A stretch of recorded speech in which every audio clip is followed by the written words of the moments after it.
Kematangan dalam belajar dalam proses perkembangan.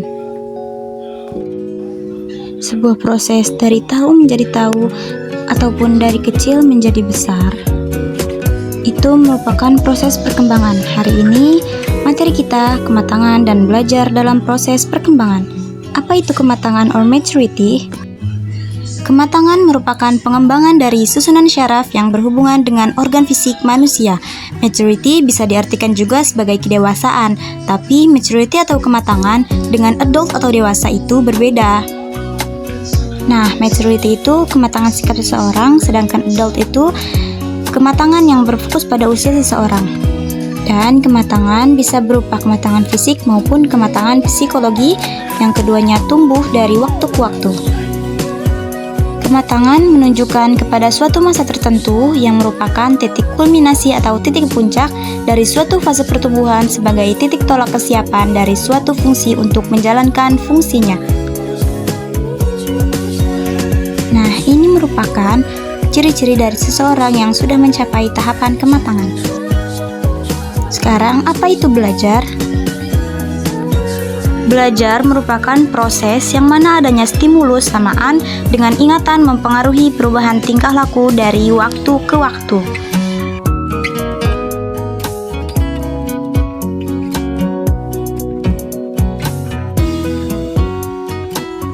Belajar memiliki keterkaitan langsung dengan proses-proses perkembangan. Ada perkembangan motor atau fisik, perkembangan kognitif, dan perkembangan sosial dan moral. Seperti ilustrasi di awal, adanya perubahan fisik maupun kognitif itu merupakan ciri dari adanya kematangan. Yang pertama, perkembangan motor atau fisik. Proses perkembangan yang progresif dan berhubungan dengan problem aneka ragam keterampilan fisik anak. Maksud motor di sini merupakan perkembangan yang terjadi pada jasmani maupun perkembangan biologis seorang anak.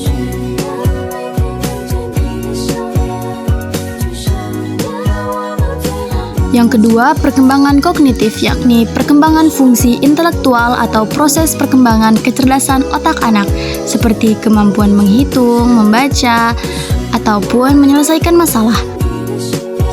Perkembangan kognitif ini merupakan fokus pembahasan pada proses perkembangan kecerdasan maupun otak anak.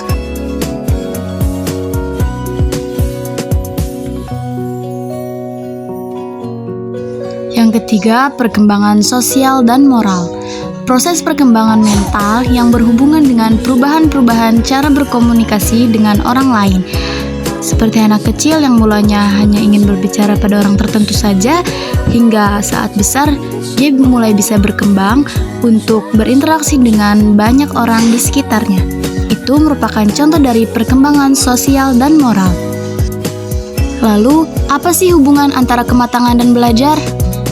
Kematangan membuat seseorang siap secara fisik dan mental. Tanpa pendidikan terus-menerus, seseorang tidak akan dapat memaksimalkan potensinya. Sedangkan belajar tanpa kematangan yang cukup dapat mengakibatkan perkembangan yang tidak efektif, karena belajar dan kematangan merupakan komponen yang saling melengkapi. Terima kasih telah menonton, sampai jumpa, semoga bermanfaat.